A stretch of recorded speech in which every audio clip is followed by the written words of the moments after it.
It's been 1 year since the world woke up to the war in Ukraine. Russia's full-scale invasion on February 24, 2022 brought fear and suffering beyond the borders of the eastern Donbass region to all corners of the country and beyond. In this episode of CNA Correspondent, we examine how the war has changed the world and Ukraine itself. We begin here in Kyiv, where Sarah Coates has been taking a look at how a year of war has shaped the people that have lived through it. This time last year, a sense of doom hung over Ukraine. The country was braced for an attack from Russia, but when the first strikes landed, they were still hard to process. 24 лютого, на жаль, для нас такий день був дуже тяжким. Можна так сказати, таких непорозуміннях. Ми не знали, що робити, чи нам речі складати. Ми не хотіли вірити, наш мозг це не сприймав, що почалася війна. Nearly 1 year later, Hanna Tymoshenko is now one of millions of displaced Ukrainians. Their homes destroyed or too dangerous to return to. Others carry a different burden, that of occupation. In the early days of the conflict, Russia took control of several areas around Kyiv. That territory includes the defunct Chernobyl nuclear plant. Valery Semenov is an engineer there. His job is to ensure the facility remains secure. When the Russians arrived, he and dozens of his colleagues spent 35 days stuck under the watchful eye of soldiers. Самое сложное было это эмоциональное состояние, конечно, нашего персонала контролировать. То, что, зная по себе, свое эмоциональное состояние, я даже не мог представить, а что другие. Тем более в разговорах с персоналом совсем, что люди готовы были к самым крайним действиям против агрессора, скажем так. During that uncertain time, millions of Ukrainians left the country for safer ground. Many have resettled elsewhere in Europe, where they're allowed to remain for 3 years. But not all of them are prepared to wait that long. Many Ukrainians who fled to other countries as refugees at the beginning of this war are now returning home. They say they feel a moral obligation to be here, and being away was too difficult. School teacher Valentina Homenko is one of them. In March, she travelled to Berlin with a wave of other refugees. But Russian forces eventually abandoned their attempts to take Kyiv. The situation in the capital stabilized, and Homenko decided to go home. Точно знала, що будуть діти, що будуть учні. І тому питання навіть і не стояло. Раз відкривається школа в офлайні, раз ми працюємо. Це моя школа, це мої діти, це мої колеги. Я повернулася. The tide of the war has turned since then. In September, Russia found itself on the back foot, while Ukraine retook thousands of square kilometres. Now, fighting stretches over an 800-kilometre front line, with little movement in either direction. What you've got now is both sides gearing up for the spring and summer. You've got Russia mobilising and training its extra conscripts. You've also got it reorganising. Now, whether Russia will mount a major strategic offensive is not clear. It may be they will hold their new forces in reserve for counterattack any Ukrainian attacks. But Ukraine has a vote. The Ukrainian military are absolutely clear that this year they want to mount strategic counter-offensives. It's been a challenging winter for soldiers and civilians alike. Moscow is still firing missiles at major cities, with energy infrastructure its biggest target. Ukrainians live with rolling blackouts going hours, sometimes days, without power. But the prospect of spring brings some sense of optimism. Якщо Україна виграє війну, а це буде обов'язково, бо іншого варіанту при цьому типі війни не існує, тому що ключова ціль, про це пан Путін вже неодноразово говорив, є не просто там надбання якихось, придбання якихось територій, додатково, і не просто руйнування економіки України, а знищення саме концепції, нинішньої концепції української державності. Yet that concept is now stronger than ever. Ukrainians have rallied around their flag and their government. Many who used to speak Russian by default now consciously switch to Ukrainian. The war has propelled the whole country into action. Every Ukrainian is finding a way to use their skills, and new charities are constantly emerging. The Serhei Petrula Charity Foundation is one of them. It crowdfunds donations to buy military equipment for the country's troops. We right now know who the Ukrainians, who are we, you know, our identity, what we are struggling for, what we are about. We're about freedom, about development, about future, and Russia is about the past, about problems, about death and destruction. Projecting that identity to the world has helped the Ukrainian cause. It's a message the government has delivered to many world leaders that Ukraine is fighting a war for not just its own territory, but for Western values themselves. Ukraine's leaders are determined to win this war. They vow that one day air alerts will be silenced and church bells alone will echo across the country. But the path towards that day is as much in Moscow's hands as it is Kyiv's.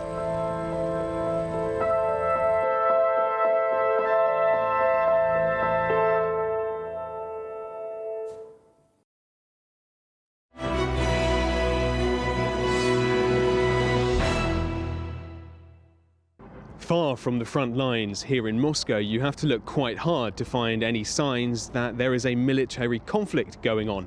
And that's not by accident. The Kremlin is carefully balancing the need to try to retain a sense of calm and normalcy, while also pressing upon the Russian people that this is a fight for survival, an existential conflict that requires their support.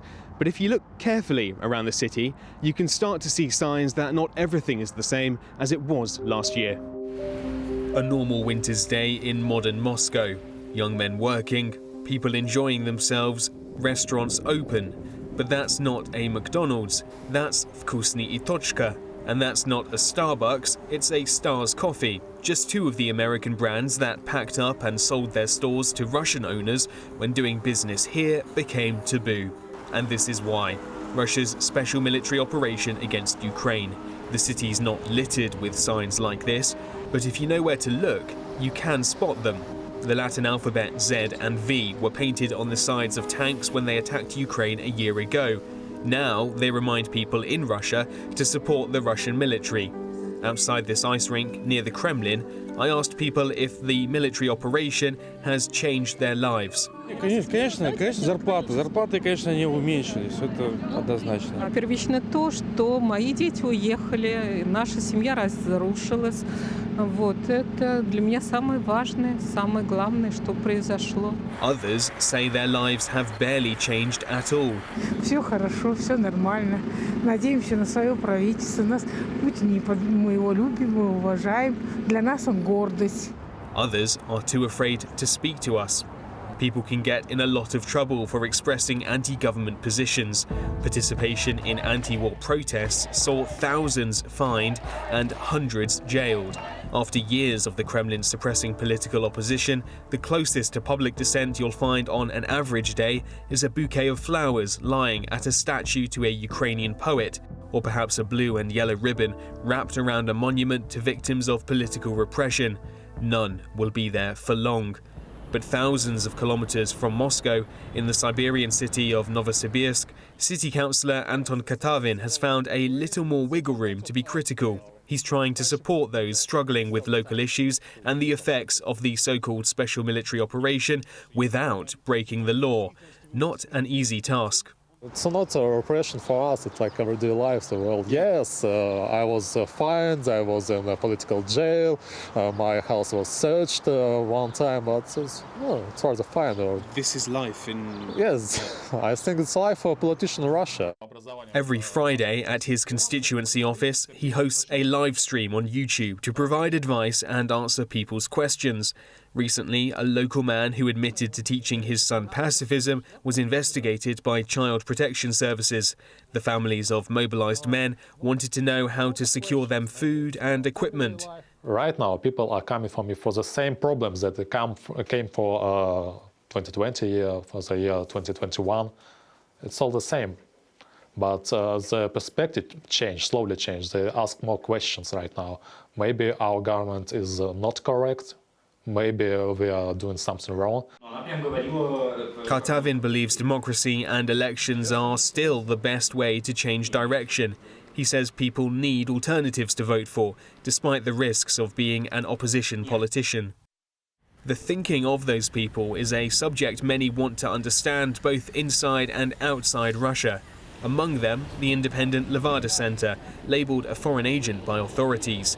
This January, they found 4 in 5 people supported the actions of the president. The researchers say few things have changed that level of support over the past year. No news about, for example, big losses or some tragedies, or even the cases when Russian army, for example, retreated from Kharkiv region. They didn't have much influence on these questions. Support of the military, support of the idea of peace talks, no big changes. But the possible involvement into the conflict, bigger involvement in the conflict of ordinary people, yes, this I think provided the biggest shift. Denis Volkov predicts future waves of mobilization would be met with less of a reaction. Those in power here say Russians must fight until the Kremlin's vaguely defined goals in Ukraine are achieved. That's led to geopolitical isolation from some parts of the world, but there are still many countries who feel there's something to gain from a Russia desperate to sell energy, in search of new trade routes, and in need of friends and allies. The war between Russia and Ukraine is happening thousands of miles away, but its effect is being felt across the globe, perhaps nowhere more acutely than here in Africa. The two countries are among the world's top producers of wheat and sunflower oil, which many African countries rely on. A disruption in their supply has worsened an existing food crisis on the continent, with millions of people facing hunger and starvation in 2023, 25 million of them here in Nigeria. Linda Kure is preparing what could be the only meal of the day for her 6 children, a local porridge with milled corn and some vegetables. Rising food prices mean her children are often hungry. Abinci yayi tsada yanzu. In mun dan fita kodogo mun dan samu za mu shiga kasuwa sai mu lallaba mu kawo gida. In mun kawo gida ina dafa yara na 7. Nika raba yara biyu mutane 2 a plate guda, mutane 2 a plate guda daya. Sai sannan yaro da ya rage na zan hada ni da shi sai mu ci, sannan abinci ya ishe mu ci. Like many countries in Africa, Nigeria relies on imports to feed its population. And in 2021, it spent over $200 million on wheat imported from Russia. But that wheat has been in short supply since Russia's invasion of Ukraine. At this market on the outskirts of Nigeria's capital, Abuja, sellers of staples like pasta and bread say prices have shot up by as much as 50% in the last year, with many Nigerians unable to afford them. Merchants here say they see every day how hard it's been for their customers. The United Nations says 25 million people are facing a food crisis this year in Nigeria alone. Terrorism, the effects of climate change and the impact of COVID-19 pandemic are all underlying issues. But disruptions in food supply from Russia and Ukraine have made the crisis more acute. The clearest line you can draw between the Russian invasion of Ukraine and food price in Nigeria is that Nigeria is an import-dependent country when it comes to food. Nigeria is a net importer of food. So when there is a disruption in that import value chain, it's bound to affect the prices of food and availability of food in Nigeria. It's a desperate situation for millions of Nigerians displaced by violence in their communities and taking shelter in camps. They rely on food aid from humanitarian organizations, but soaring prices have forced aid organizations to slim down their operations, and they are now unable to provide food every day.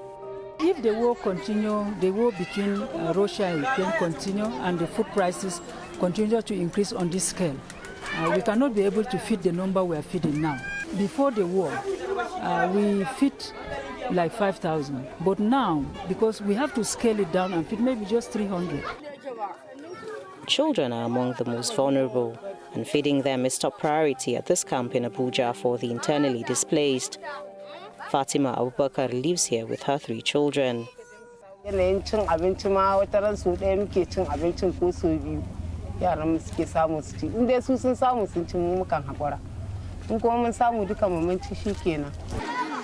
But finding enough food to eat is not just a Nigerian problem.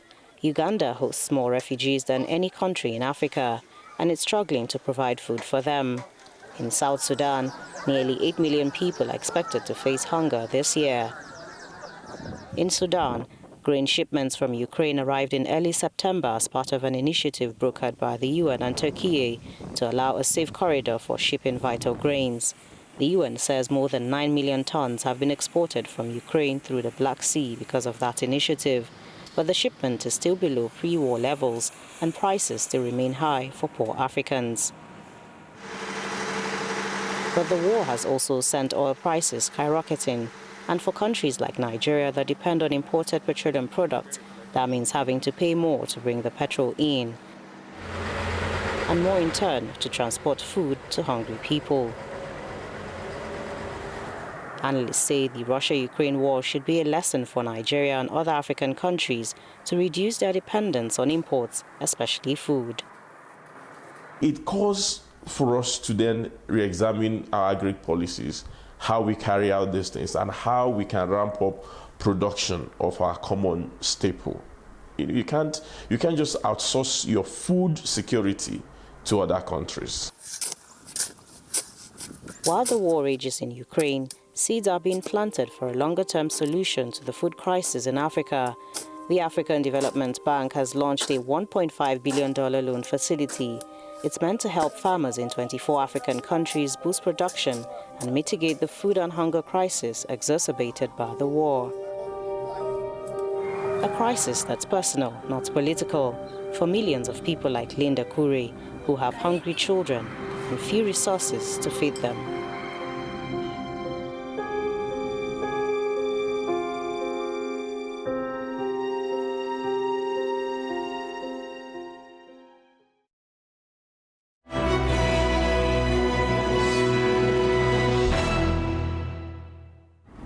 In the US and Europe, the war in Ukraine has had both a personal and political impact.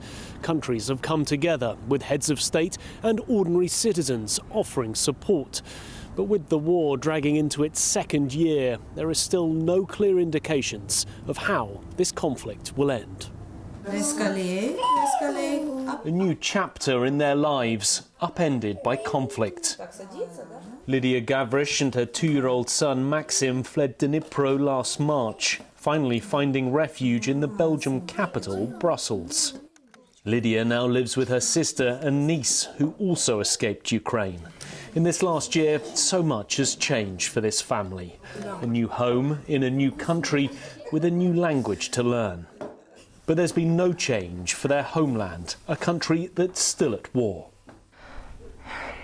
It's so hard to see new every day. Every day is so hard, but when you know it's so close, your home, for us, difficult. Lydia often attends rallies at the EU and NATO headquarters in Brussels, urging more assistance for Ukraine and tougher sanctions on Russia. The very issues the foreign ministers inside those buildings regularly discuss. Even after months of fighting, one of Ukraine's biggest supporters still only sees one outcome to the war: Russia defeated. There's no negotiating your way out of it. There's no tearing Europe apart. There's only losing. That what they start is a losing war, and they will lose it.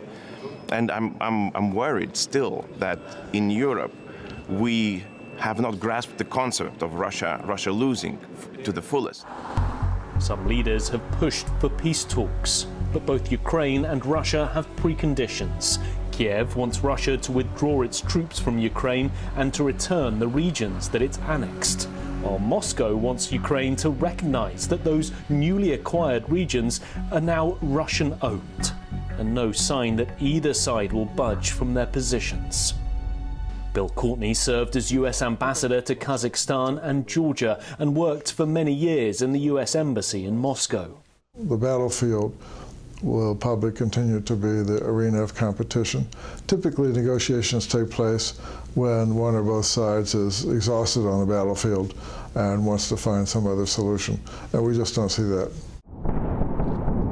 Protracted fighting could lead Western countries to provide even more powerful weaponry.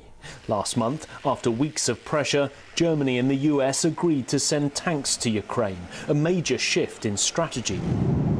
Now, Kiev wants fighter jets, a move that allies have been reluctant to endorse, fearing a Kremlin backlash. The idea of Russia launching a nuclear weapon, for example, Xi Jinping and Narendra Modi, leader of India, have publicly made clear to Putin they would not support that sort of thing, and so Putin has stopped talking about it. So I think there's more comfort now that if we provide even Western combat aircraft, that this would not lead to a irrational, ultra-escalatory reaction by Russia. Some analysts suggest the Chinese leader could go further, using his ties with the Russian president to influence a break in the deadlock.